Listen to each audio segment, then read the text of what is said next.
warahmatullahi wabarakatuh. Alhamdulillahi rabbil alamin. Segala puji bagi Allah, Tuhan sekalian alam. Wa bihi nasta'in, hanya kepadanya kita memohon pertolongan. Ala umurid dunya waddin, di atas urusan kehidupan dunia dan akhirat. Wassalatu wassalamu ala asyrafil anbiya'i wal mursalin wa ala alihi wa sahbihi ajma'in. Asyhadu an la ilaha illallah wahdahu la syarika lah wa asyhadu anna Muhammadan abduhu wa rasuluh. Amma ba'd. Muka surat 405, hadis 385.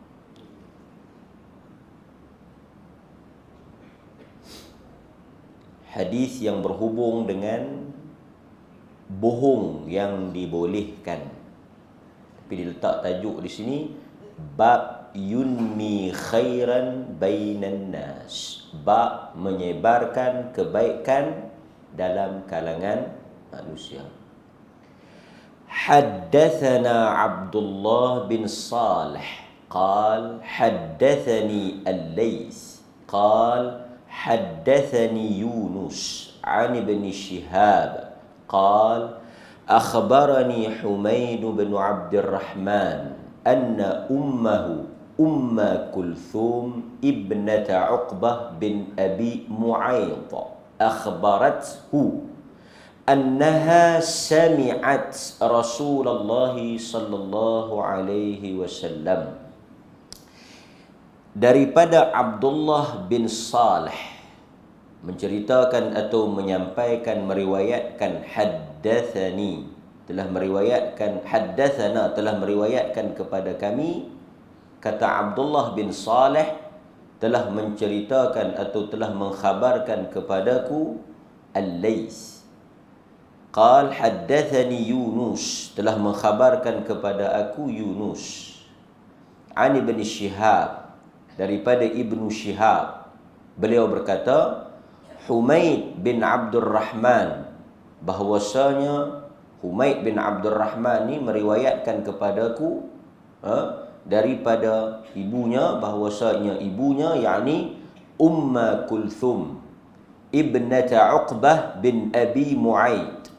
Ummu Kulthum binti Uqbah bin Abu Mu'aid akhbarathu, telah menceritakan atau telah mengkhabarkan kepada anaknya, annaha sami'at, bahwasanya dia telah mendengar daripada Rasulullah sallallahu alaihi wasallam, bahawa Nabi sallallahu alaihi wasallam yaqul, bersabda, laisal kadzdzab, tidaklah seseorang itu dibolehkan atau dibenarkan atau dianggap berdusta. Laisal kadzdzab alladhi yuslih bainan nas, apabila pendustaan itu atau pembohongan itu yuslih bainan nas, iaitu bertujuan untuk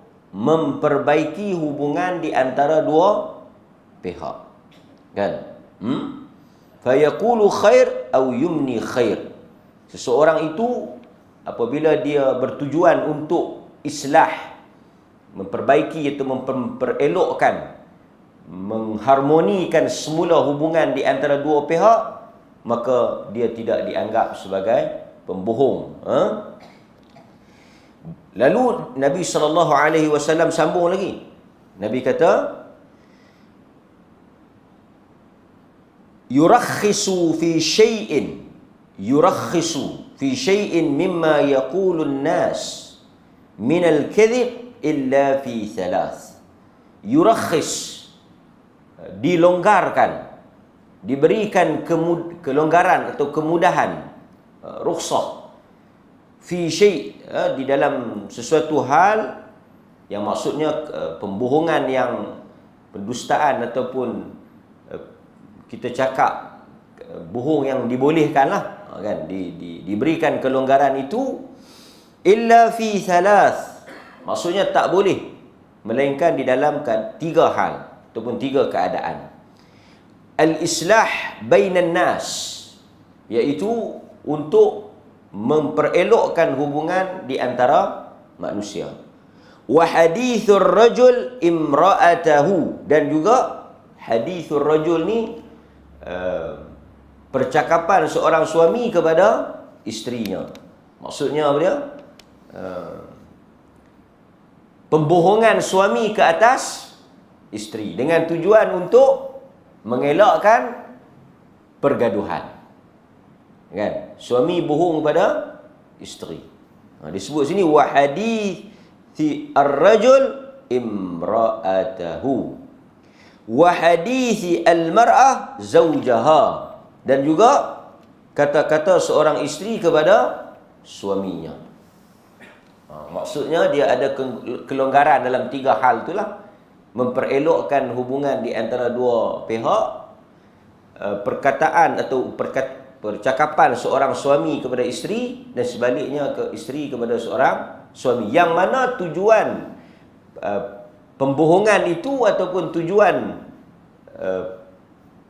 cakap yang tak betul itu ialah tujuannya untuk mengelakkan daripada pergaduhan, perkelahian dan perceraian lah, yang boleh membawa kepada bercerai. Kan? Ini seperti mana yang disebut di dalam hadis ni. Wallahu ta'ala a'lam. Jadi kalau kita tengok hadis ni, dia telah memberikan suatu hukum dalam keadaan-keadaan tertentu kita boleh untuk berbohong. Di dalam kes-kes tertentulah, kan? Baik. Cuma kalau kita tengok apa yang disebut oleh para ulama secara ringkas, Al-Hafidh Ibn Hajar Al-Asqalani menyatakan bohong ni ialah kita bercakap atau memberitahu sesuatu perkara yang tidak seperti apa yang hakikatnya. Itu dikatakan bohong. Iaitu kita memberitahu sesuatu perkara, sesuatu hal yang tidak seperti hakikat hal tersebut. Berbeza dengan keadaan hal tersebut. Sebagai contoh, orang tanya kita, sebab apa tak pergi? Sakit. Hakikatnya kita tak sakit. Dia berbeza dengan perkara yang sebenar. Itu yang dikatakan dengan bohong. Sama ada, kata Al-Hafidh Ibn Hajar, perbuatan itu sengaja ataupun tidak sengaja. Kan? Contoh, dia kira bohong lah juga. Kan? Kita pergi satu tempat, orang tanya kita, kedai tu buka tak? Mungkin kita tersilap tengok kedai. Kita kata kedai tu tak buka. Kawan tu pi buka.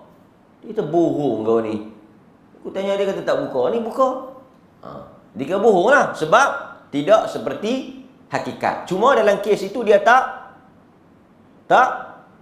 sengaja. Dia tak bermaksud nak berbohong. Tapi satu lagi, mungkin dengan maksud, dengan sengaja, dengan niat dia nak berbohong. Kan? Okey, baik. Cuma hadirin mukminin, kan? Okey. Bila sembang tajuk, kita bercakap tajuk, bincang tajuk berbohong ni, di sana ada suatu lagi hal yang disebut berkaitan dengan dibenarkan berbohong ni, iaitu helah, ataupun disebut dalam istilahnya tauriyah. Ini yang digunakan oleh para ulama, iaitu dia macam berbohong tetapi tidak berbohong. Seperti yang disebut oleh para ulama, iaitu ayyatakallam al-mutakallim bikalam lahu ma'na zahir mutabadir lis-sami' wa lahu ma'na akhar khafi. Okey, pertama, kita bohong betul lah. Contoh, ini contoh bohong betul. Dia kata, abang pergi mana? Aku pergi masjid. Syayuk balik, kuliah habis lambat. Ni memang dia bohong betul. Dia tak pergi masjid pun, kan? Dia tak pergi masjid, dia pergi tempat lain, dia bohong. Kata dia pergi masjid. Yang ni bohong. Pasal berbeza dengan keadaan yang sebenar. Satu lagi, tauriah ni dia ayyatakallam mutakallim bikalam. Yang bercakap tu, dia cakap satu perkataan, dia ada dua makna. Lahu makna zahir wa lahu makna akhar khafi. Dia ada dua makna. Satu makna yang zahir, yang kalau kita cakap, as-sami' yang mendengar, dia akan tangkap yang tu. Dia akan faham yang zahir. Contoh, ditahan belanja aku ni, Allah, aku ni bukan tak mau belanja, duit tak ada. Okey, duit tak ada ni, kita boleh faham dua makna. Satu, makna zahir. Duit tak ada tu maksudnya dia tak ada duit. Dia tak ada duit. Tapi dia ada juga satu lagi makna khafi. Dia tak ada duit dalam paket, tapi dia ada duit dalam kereta. Tapi dia cakap tu, dia maksudkan apa, kita tak tahu lah. Dia kata, Masya Allah, hang tak habang, aku tak bawa duit. Aku tak bawa duit main di kedai, tapi ada dalam kereta. Dah tu dia tak habang. Tapi dia cakap betul tak? Dia cakap betul tak? Betul. Pasal memang dia tak bawa duit. Tak bawa duit daripada kereta main ke kedai. Jangan duk buat selalu. Yang ni saya cerita, dia panggil, kalau nak guna pun dalam kes-kes yang macam ni lah, islah bainan nas, memperbaiki hubungan sesama manusia. Kan? Sebagai contoh, kan? Kawan tu dia bergaduh, dua pihak. Dia bergaduh dua pihak. Kita pergi sembang dengan musuh yang bergaduh dengan dia. Hang duk pergi bersembang dengan kawan tu, ada dia duk sebut pasal aku. Kita pun habaq. Tak dan nak cakap apa pun dia sebut lah pasal hang. Kan? Dia sebut. Dia sebut apa? Aku kalau cerita, hang tak percaya. Tapi memang dia duk sebut pasal hang. Dia duk teringat kat hang. Tapi sebut tu, teringat tu dalam erti kata, dia duk kutuk pun tu. Tapi hak kutuk tu kita tak payah habaq. Tapi memang tak kawan tu sebut. Dia sebut apa? Kalau aku habaq, hang tak percaya. Hang kata aku mereka. Tapi memang dia duk sebut nama hang. Dia duk teringat kat hang. Aku nak balik pun dia duk sebut lagi nama hang. Punyalah sakan dia kata kat hang tu. Tapi dia tak habaq tu lah. Dia cuma sebut, kata kawan tu duk sebut, duk teringat. Dalam nada yang kawan tu boleh faham, positif. Tapi dia maksudkan hak tak elok. Dia macam tu. Okey. Bini dia masak, dia dah makan lah. Bini dia masak, dia dah makan dengan kawan dia. Abang makan tak lagi? Allah, hang dah abang nak masak. Aku sampai rumah ni, aku mana makan lagi? Aku tak makan ni. Kan? Ada dua maksud. Satu, dia tak makan betul lah, tapi dia makan. Dua maksudnya, aku tak makan lagi lah daripada sampai rumah tadi. Yang kedua, aku tak makan lagi lah nasi, tapi lain pada nasi itu aku sosah habis dah lah. Jadi dia tetap tak bohong. Cuma bini dia tu silap faham. Bagus abang. Awak ya abang tak makan tadi dah keluar. Dah hang kata nak masak. Depa pun tanya pasal apa aku tak makan. Pasal apa aku tak makan? Pasal hang masak. Sebenarnya pasal apa aku tak makan lagi, makanan tak sampai. Tuan-tuan boleh faham? Jadi yang duk cakap tu bukan dia bohong. Cuma tuan-tuan yang tak faham atau faham lain. Jangan salahkan kawan tu. Kan? Awak abang makan sikit ni, kenyang ke? Aku makan sikit ni bukan apa. Kalau aku makan habis, orang lain tak boleh nak tumpang. Aku makan sikit ni supaya orang lain boleh rasa sedapnya masakan hang. Pasal dia kenyang. Dia bohong lagi tu. Tapi dia maksudkan lain. Jadi macam mana kita nak tahu? Kita tak boleh tahu lah. Kan? Faham? Kalau kita tahu, dia akan menyebabkan kita berkelahi. Jadi cara mudahnya, apa sahaja yang laki kita habaq, dia berkata abang menikah betul? Ish, siapa dia yang habaq? Dia berkata aku menikah? Tak. Nikah 3 tak lah, tapi nikah 2 ya lah. Tuan-tuan boleh faham? Tuan-tuan pun tak boleh faham, macam hebat lah. Dia tak abang menikah? Aku tak menikah. Aku tak menikah lagi 3. Tapi 2 aku menikah dah. Betul tak? Baguslah kalau faham gitu. Kan? Jadi yang ni namanya tauriyah. Seperti mana? Ada di dalam hadis Nabi SAW. Banyaklah. Contohnya, ada satu riwayat yang mana Nabi SAW ni di dalam satu permusafiran bersama dengan sahabat. Kan? Lalu, mereka tak kenal Nabi. Jadi, musuh ni tangkap. Kan? Tangkap Nabi SAW. Yang ni masyhur. Dia bertanya, Nabi mari daripada mana ni? Kalau Nabi habaq mari daripada Mekah, tentu mereka akan tangkap. Nabi SAW habaq, nahnu min ma'. Kami daripada ma'. Ma' ni air. Ma' ni dia merujuk kepada Iraq. Dulu orang sebut ma' ni merujuk kepada Iraq. Kami daripada air. Orang akan faham kalau sebut kami daripada air, artinya kami daripada Iraq lah. Tapi Nabi tak maksudkan Iraq tadi. Nabi maksudkan nahnu min ma', kami daripada air mani. Betul tak? Betul tak kan? Betul. Memanglah kita semua daripada ma', kan? Daripada air mani, benih daripada lelaki, kan? Ini seperti mana yang disebut oleh para ulama, kan? Okey.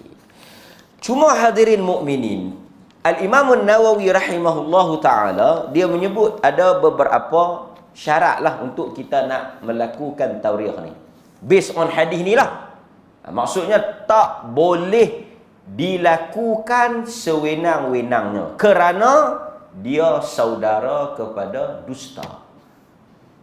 Dia memang maksud kawan tu pun sebenarnya nak bohong. Baik tuan-tuan, sebelum saya nak sebut syarat-syarat tu, pasal apa kita boleh bohong dalam kes-kes yang macam ni?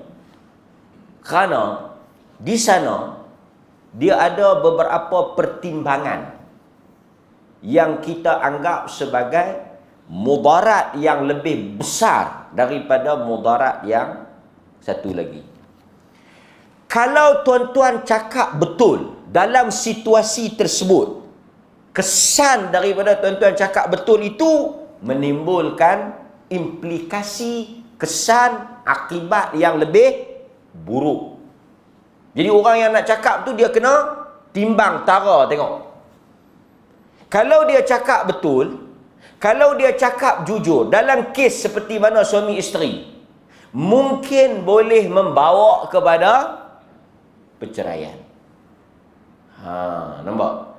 Jadi tuan-tuan yang mana berada dalam situasi tadi ni, nak mengelakkan daripada berlakunya sesuatu yang lebih buruk dan lebih berat, maka bolehlah tuan-tuan nak bertauriyah.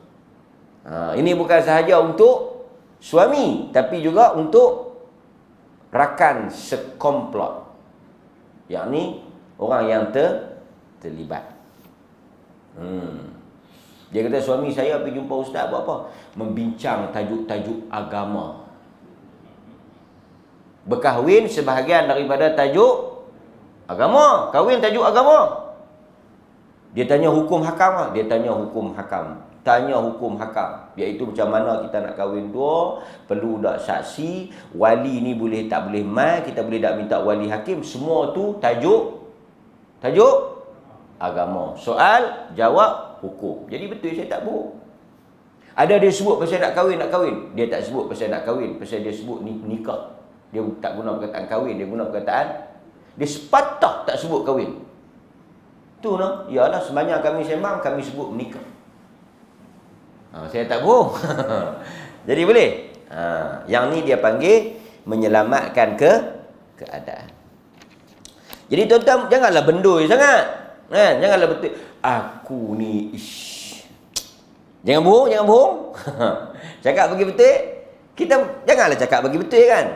Kita cakaplah kono sikit. Kan, untuk kita nak setengah-setengah orang dia bertujuan nak memburukkan keadaan. Macam tu juga islah bainan nas.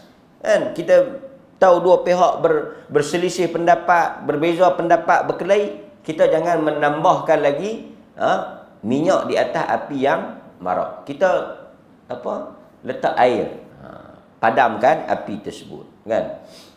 Dia ada sebut apa-apa? Dia tak ada sebut apa-apa, kan? Tak payah kita cerita. Tak ada sebut apa-apa, kan?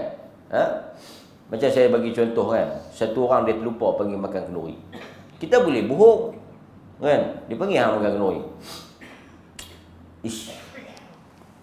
Tak panggil pula, kan? Masa tu kita mungkin boleh menggunakan taktik-taktik ni. Dia pesan kat aku, dia suruh aku panggil, aku lupa. Kan dia elok. Kita pergi habaq lah dekat dia. Hang tak panggil dia, aku terlupa. Tak apa, aku dah panggil dia. Kita pergi habaq dulu. Tapi kalau dia kata, aku memang tak mau panggil dah, ya hang bawa dia ambil apa? Tak apa, sekali lagi hang kira dia makan minyak mana, aku bayar. Kan? Punyalah bagus kawan ni, kan? Tak mau bagi berkelahi. Tapi kalau kita, macam selalu saya bagi contoh lah. Tapi kalau kita, dia tak syok macam tu. Dia syok macam mana? Hang tak pergi dengan kenuri?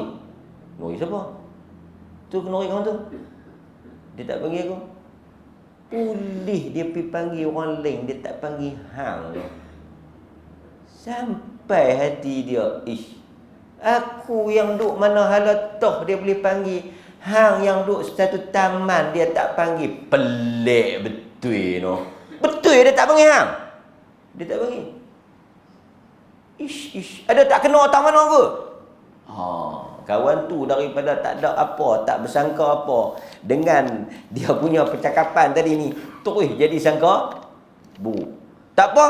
Sat lagi aku pergi makan kedua itu, aku tanya, pasal apa dia tak panggil hang? Aku abang lagi. Antum Ustaz. Tak patut sangat berkawan lama tak panggil. Ni ada pasal ni. Tengok. Kan hampir makan nuri balik sengak-sengak sudahlah, kan. Tak payah tu menimbulkan tu noh. Aku duk tanya kawan-kawan kita semua kena. Hang seorang yang tak. Tu dia. Tak ada. Aku tanya Mit kena, aku tanya Man kena, aku tanya Mut kena. Hang tak kena. Aku pelik betul. Kan? Nak ajak hang pun tak boleh, dia tak panggil noh. Tak apa. Nanti hang buat kenuri, hang dia panggil dia balik. Dia. Kan? Nampak? Okey. Kata Al-Imam An-Nawawi rahimahullahu ta'ala, dia kata, sekiranya perkara tersebut, pasal itu dia kata menyebarkan kebaikan. Tujuan kita, maksud kita tu apa dia? Kebaikan. Jadi dia kata sekiranya perkara tersebut membawa kepada kemaslahatan yang jelas dan keperluan yang tidak dapat lari kecuali dengan cara kita bertauriah, maka bolehlah kita menggunakan tauriah tersebut. Dan berbohong dalam keadaan tersebut tidaklah makruh, tidaklah haram, tetapi makruh. Maksudnya tak berdosa. Okey. Tetapi An-Nawawi rahimahullahu taala menyebut hendaklah benda itu tidak melibatkan hak orang lain. Maksudnya yang kita bertauriah tadi ni, yang kita berhelah tadi ni tidak melibatkan hak orang lain. Maksudnya tak mencuri, tak mengambil hak orang lain.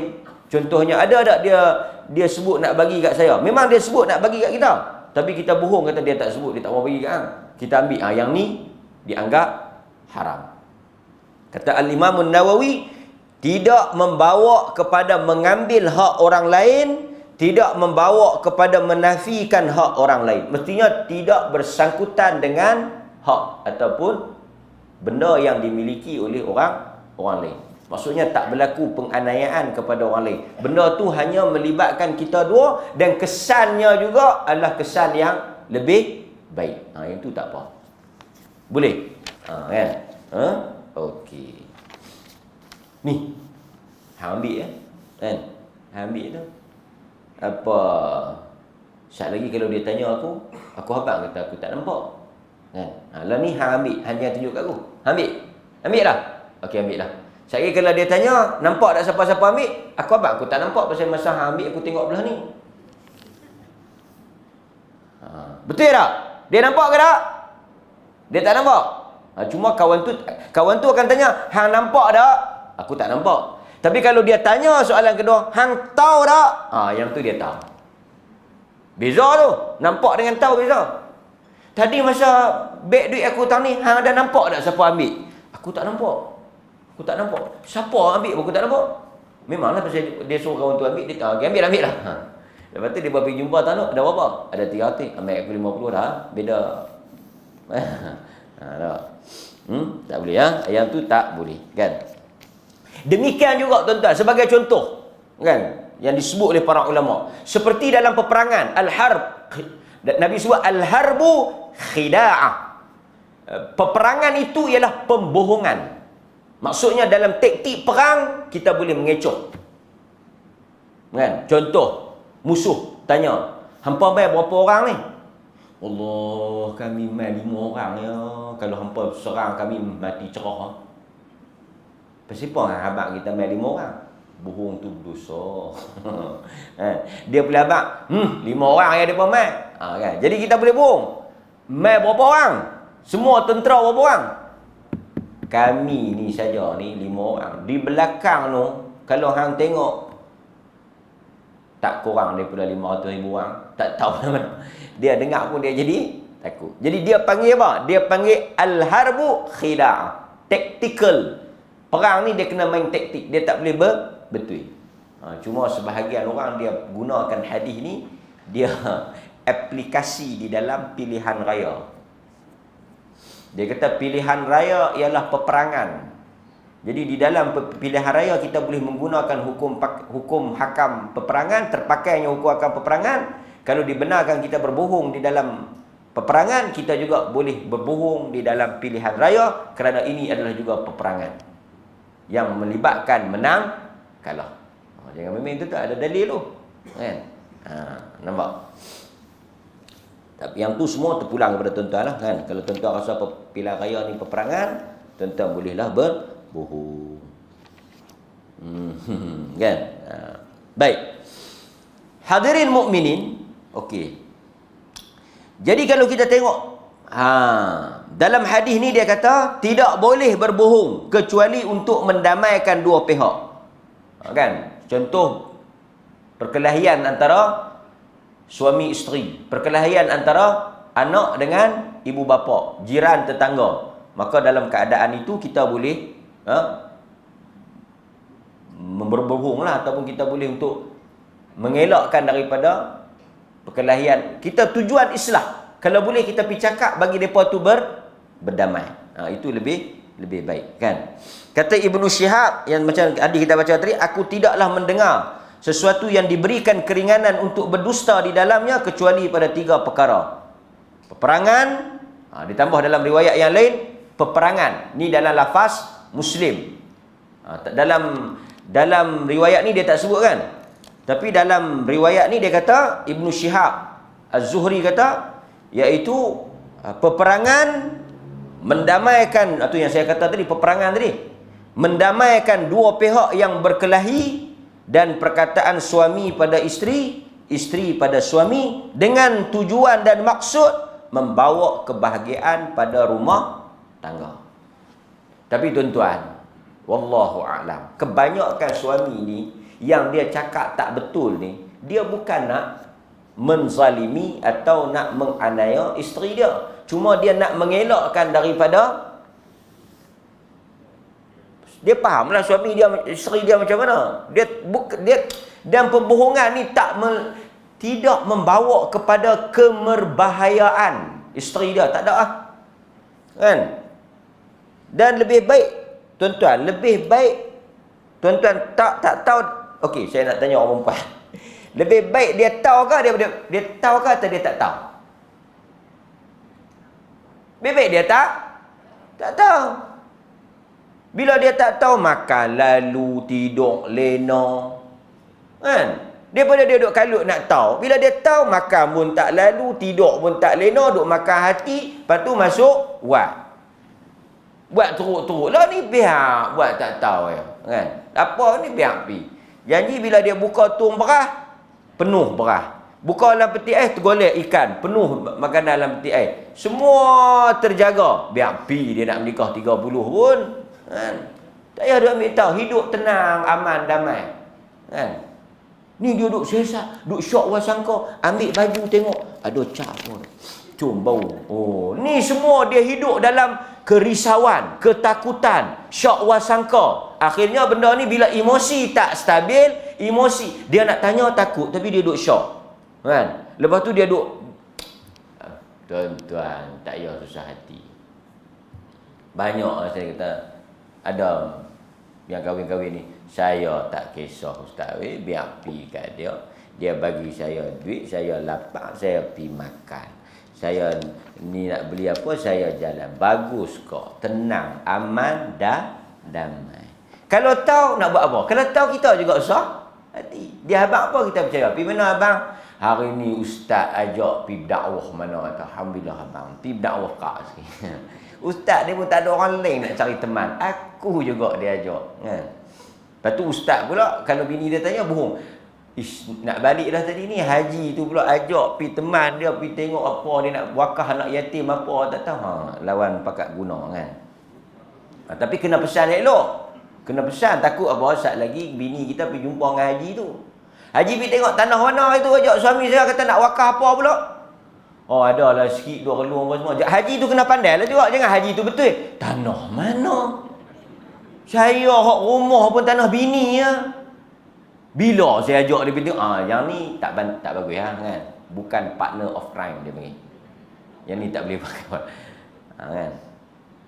Ada macam satu kes saya cerita kat tuan-tuan kan. Cerita betul ni, kawan ni dia telah pergi menikah di Thailand.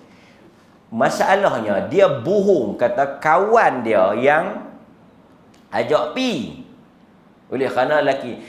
Tapi nak dijadikan kebetulan, isteri dia telah jumpa di pasar, di laki yang kawan dia kata nak pi tu. Kantoi jumpa. Tapi mujuklah kawan ni memang pakar tauriah. Memang dia dah dilatih oleh CIA, KGB, Mossad apa semua ni. Dia kata lah, bukan suami abang kata pi songklok, pi sekali ada program nak pi tengok apa umat Islam apa di Thailand ke apa. Yalah, memanglah kami pi sekali lah. Lepas tu macam mana ni yang dia tak balik lagi pasal apa? Saya ni ada urusan pejabat, balik dulu ni nak kena pi pula lah. Kesian kat dia ni, saya tinggal seorang. Astagfirullah. Tu noh, memang kami pergi sekali, dapat tengah-tengah jalan dapat call pula, pejabat suruh balik. Yang ni memang tuan-tuan kawan dunia akhirat. Elok-elok dia nak, elok-elok bini kau tu, oh tu ke, ish no. Dia terus telefon. Okey, selesai. Dia dah habaq kat kawan dia, dia siap selesai. Aku buang apa, dia kena cerita lah pasal saat lagi kawan tu balik siasat. Aku habaq kata, hang kena ingat ni, hang habaq kata aku dapat panggilan daripada pejabat, aku kena balik. Jadi hang faham lah? Okey, faham. Dia kena panggil pakatan, kena baik. Tuan lah? Okey. Banyaklah kita bongkar ni kan. Baik, sebagai contoh dia kata apa? Sebagai contoh dia kata, ni dia bagilah, dia kata dua pihak berkelahi. Dua pihak berkelahi. Kemudian si A telah mengutuk atau menghina si B. Tetapi apabila si B, kita ni mungkin pihak yang ketiga, bertanya tentang si A, maka hendaklah kita mengatakan bahawa apa dia? Dia memujimu. Kita tukar. Dia sebut di sini, kita jangan kata dia menghinamu, dia memujimu. Tapi dia dalam sikit tau. Okey. Kawan tu kata dia ni tak bagus. Kan? Dia ni tak bagus. Tapi dia kata apa? Orang Islam ni semua perangai dia elok. Kan? Semua orang Islam ni perangai dia elok. Dia puji orang Islam. Tapi dia kutuk kawan tu. Jadi bila yang berkelahi dia tanya, dia ada duk sebut apa? Dia tak sebut apa. Dia puji hang. Dia tak puji pun. Tapi apa maksud dia? Kawan tu ialah sebahagian daripada orang Islam. Kawan ni puji orang. Tuan-tuan nampak tak dia punya highway dia? Tahu highway dia? Kawan ni dia puji orang Islam. Yang mamat ni pun orang Islam. Jadi maksudnya dia puji tak mamat ni? Dia puji. Puji dah. Pujilah, tapi puji umum. Boleh tak? Dia puji. Dia tahu bagus. Orang Islam. Dia kata orang Islam ni baik. Dia tahan baik. Betul lah pasal kawan ni pun Islam. Dia tak bohong. Cuma tidak berapa tepat. Ya. Okey. Kata para ulama, dia tetap, sebahagian kata dia tetap bohong. Bila cakap tak betul ni, dia tetap bohong. Kan? Cuma diringankan pada suatu perkara tu yang saya kata tadi, tuan-tuan. Dia sebahagian ulama tetap kata yang ni bohong, tetap bohong. Bohong, tetap bohong. Cuma dia kata kita membenarkannya, diringankan, dibolehkan untuk suatu hal, urusan yang dianggap mempunyai maslahat yang lebih besar. Artinya pembohongan itu mempunyai tujuan yang lebih besar, maslahat yang lebih besar. Kena faham. Dia ada dua. Satu dia panggil mudarat. Lawan mudarat ni maslahah. Mudarat buruk, maslahah baik. Jadi maksudnya bohong ni mudarat, haram. Tapi kita melakukannya kerana tujuan kita nak menyelamatkan keadaan yang lebih besar. Macam dalam hal pergaduhan suami isteri tadilah, peperangan tadi ni, kalau kita cakap betul, kita kalah lagi teruk. Kalau kita cakap betul mengakibatkan perceraian, lagi buruk. Kalau kita cakap betul lagi berkelahi, mungkin boleh melibatkan berlakunya pergaduhan yang lebih besar, kan? Bahkan dia jadi wajib. Bagi contoh, katalah lah kan macam-macam orang duduk, tuan-tuan duduk satu tempat, tiba-tiba nampak satu orang kena ligan. Nak ada Hindu ligan ke apa ke ligan ke alung ke ligan dia kan, bergaduh kan. Okey, apa bergaduh, lepas tu dia mai kat tuan-tuan, munyi dalam kereta ke dalam rumah ke apa ke. Masa tu tuan-tuan nak buat apa? Dia tak ada nampak ke? Ada nampak ke? Bergaduh kan, bergaduh gemparang. Ada nampak ke? Ada. Duduk belakang tu. Tapi jangan pikut ni, sekali dia lari kat tu, pikut ni. Persepang abang, bohong tu berdosa. Mampu kau tu, mati kau tu. Kan?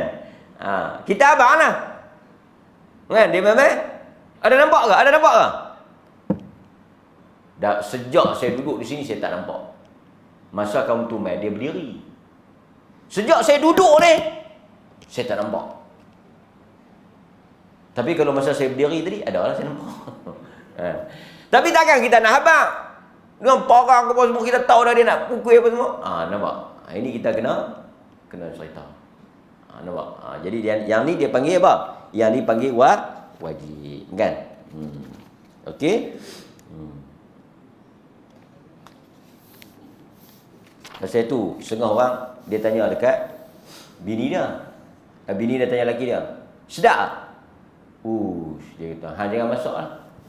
Kalau hang masak, kedai makan habis tutup. Awak lah. Siapa tak boleh cari makan? Hang masak, aku tak tahu nak habaq.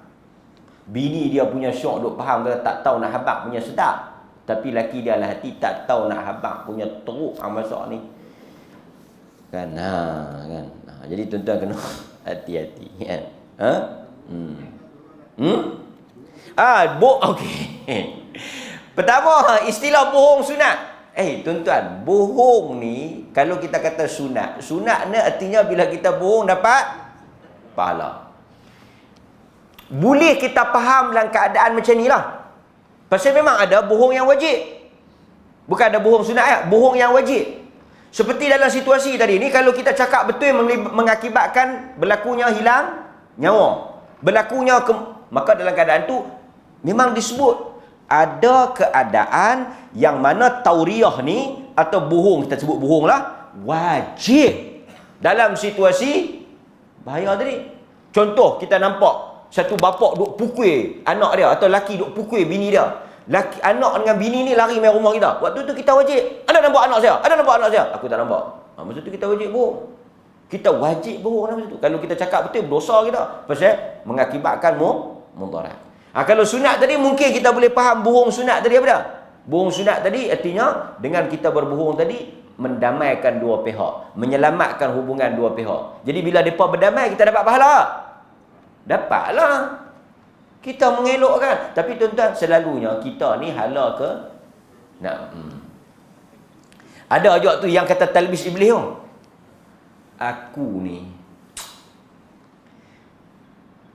dah semalam fikir aku ni awal benda ni aku kena habang dekat aku rasa bersalah. Aku rasa macam aku khianat pada aku tak cerita benda betul. Dia orang selalunya orang dia main macam tu. Dia rasa dia nak buat benda betul. Sebenarnya dia buat tu benda yang salah, benda haram. Apa dia? Dia pi habang. Contoh, laki dia pi jadi saksi satu orang menikah. Baliklah pi habang kat bini dia. Ni, marin pi teman man nikah. Bini man dengan bini dia kawan. Tapi hang jangan duk pi cerita pula kat bini man. Hang serap sudah, biar pi urusan rumah tangga dia apa. Yang ni yang jadi lagu dekat. Yang ni yang jahanam Abang Jamil tu. Siapa yang cerita kepada Latifah ni? Sayalah abang. Hang ni kan dia lelaki dia marah. Kacau rumah tangga orang. Jahanam Abang Jamil. Kau tidak elok dah 3 hari kahwin. Dia kawan ni bercerita dekat apa? Dekat bini dia kan. Bini dia ni, Allah, bini dia ni duk jumpa di kelas mengaji. Dia ni yang kata syaitan ni. Abang Man sihat ke Kak Leha? Tengok, duk tak duk pergi tanya. Abang Man sihat kalau sihat? Abang Man 2-3 hari ni tak ada nampak berubah apa-apa ke Kak Leha? Tak ada, elok. Dia nak cerita juga tau. Dia mulut tu dia merenyam, dia gatal juga nak habaq tu. Lelaki dia habaqnya nak cerita. Kak Leha ni bila dengar duk tak duk tanya lelaki dia dah dalam perut ni dia tak ada apa elok pergi masjid, elok balik apa. Dia tak ada pergi kerusuh mana-mana Kak Leha. Tak ada, duk ada di rumah duk tercokok. Aku halau keluar pula. Dia buat sengah. Saya ni sabar salah.